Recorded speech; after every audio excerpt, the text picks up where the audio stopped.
We want to be challenging the notion today that the Bible's full of contradictions. Okay, and so to do that, what we're going to do is we're going to have some Bible trivia. Because Carl's feeling so confident, I'm going to ask the questions, and Carl's going to answer. Question number 1, Carl. Was the Red Sea parted by A, a strong wind, B, by Moses rebuking the sea, or C, by God breathing on it? According to the book of Exodus, I'm going to have to go with A and C. Another option would be B. Psalm 106 says that it was Moses rebuking the sea. Okay, next question. Was Jesus bewildered at the cross, or was he full of faith? Well, he did ask a very big question on the cross. He did seem a bit confused. In Mark 14, he cries out, why has God forsaken him? Another answer would be that he was full of faith. In Luke's account, there's no mention of those statements of bewilderment, but rather a faithful, Father, into your hands I commit my spirit. Okay, well, this little exercise shows us that it's quite easy to take different parts of the Bible and pit them against one another.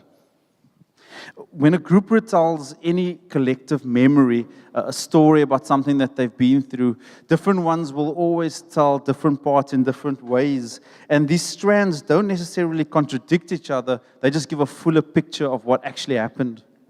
Now, for example, at the Red Sea, the wind parted the Red Sea, or was it Moses rebuking the Red Sea, or was it God breathing and causing the Red Sea to part? Well, all of those strands give us a fuller picture of what really happened. The strands aren't mutually exclusive. There are first causes and second causes, but they don't exclude one another. In fact, when we look at the strands together, there's a harmony that's provided, and it fills out the picture for us.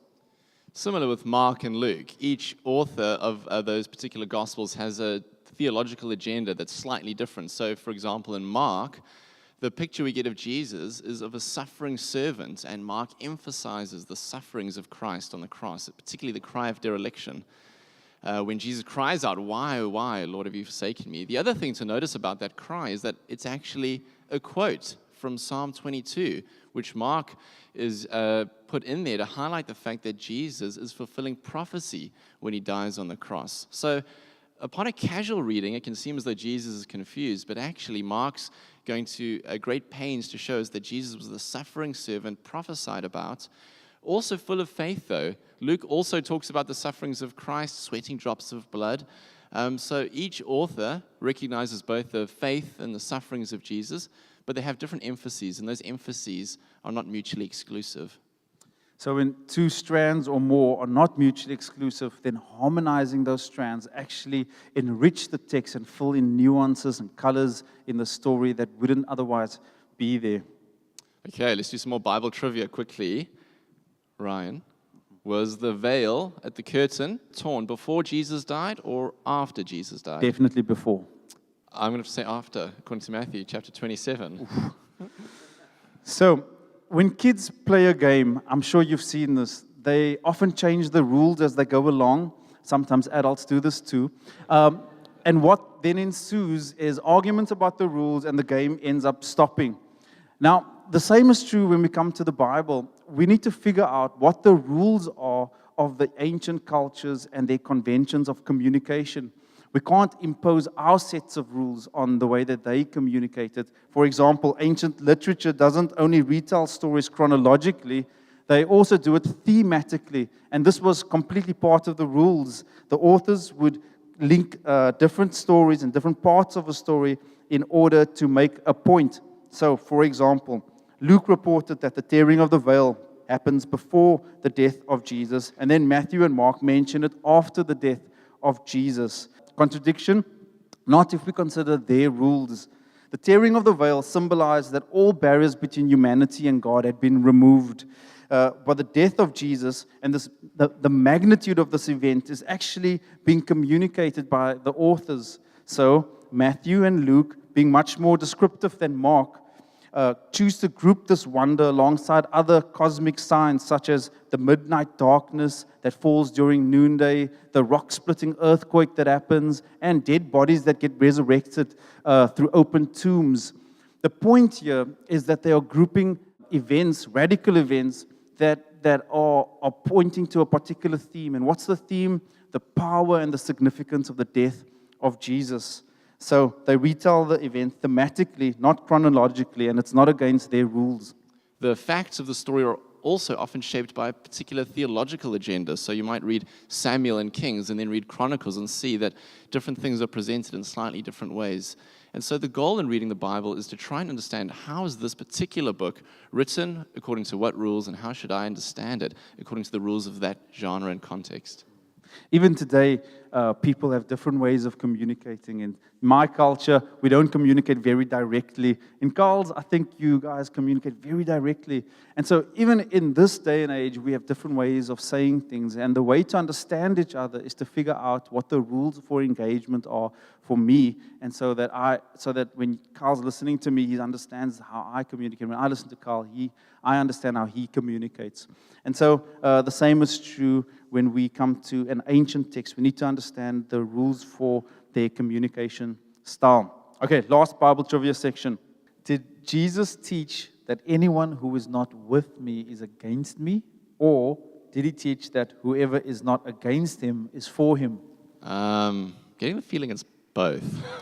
That would be correct.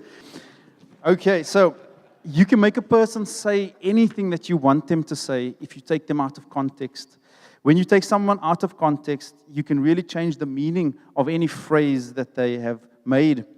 Now, the same is true of the Bible. A text has an immediate context, the verses just before it and the verses just after it. It has a literary context, the letter or the book that the text is found in, and then it has a broader biblical context, the Bible narrative as a whole. So in Matthew, Jesus says, whoever is not with me is against me. But in Mark, he says, whoever is not against us is for us. But what we need to understand is that in Matthew, Jesus is speaking to a group of hostile Pharisees. But in Mark, he's speaking to a group of proud disciples. And each proverb is true in its own context. We have the same kind of thing in English sometimes with proverbs that seem to kind of contradict each other, but actually the context shapes them. So, for example, too many cooks spoil the broth. But it's also true that many hands make light work.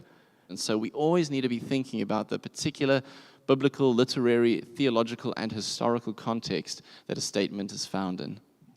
A similar thing is true about the God of wrath in the Old Testament versus the God of love in the New Testament. The broader biblical context needs to be taken into account of here. Now, my knee-jerk reaction to a question like this and to an objection like this is to say that there's lots of love in the Old Testament. For example, you have Hosea, who's told to marry a prostitute, Gomer, and he wins her back with his redeeming love, which is actually a picture of how God treats Israel. So there's lots of love in the Old Testament. There's also judgment in the New Testament, and that happens in Revelation. But the broader biblical context is that the Bible as a story, it's got a narrative. It starts in Genesis, it climaxes with the coming of Jesus Christ, and then it ends in Revelation. And if you were to simplify this narrative, there would be a few chapters. There would be creation, and then there would be fall, which is the arrival of evil. There would be redemption, and then there would be renewal or judgment. And Jesus is the climax of the Old Testament. Jesus is the climax of the Old Covenant. That's why we see this redemption aspect really elevated when we read the New Testament. Jesus is the greater Abraham and the greater Moses. Jesus is the perfect representation of God. Jesus is the sacrifice that all the Old Testament sacrifices point to. And through Jesus, people can know God's forgiveness and be restored to God. It's as if right now we are still living in this redemptive era, and it's a window of grace. It is a window, however, that will close, and then there'll be what's described in Revelation as another part of judgment. And it will be very similar to the kind of judgment that happened in the Old Testament, if not worse. And Jesus will be the judge. So God is both the loving God that we see in the person of Jesus, who welcomes sinners and tax collectors, but he's also a judge, and we see this happening in both the Old Covenant and the New Covenant. Each book of the Bible has a particular flavor, if you like, and sometimes those flavors are different, but they're not contradictory. It's a little bit like food. I really like pizza. I also really like licorice, but I'm not going to put them both in a blender to make a milkshake. In the same way, as Bible readers, we need to learn to feed ourselves on a particular book, understand it, enjoy it, and then read another book in its own way, understanding the way it was written, and together they'll give us a delicious spiritual meal. So we hope that this has helped you understand that the Bible isn't full of contradictions, but when you do read it and you come across something like that, to dig a little bit deeper, work a little bit harder, and find that the Bible actually is full of treasure worth mining.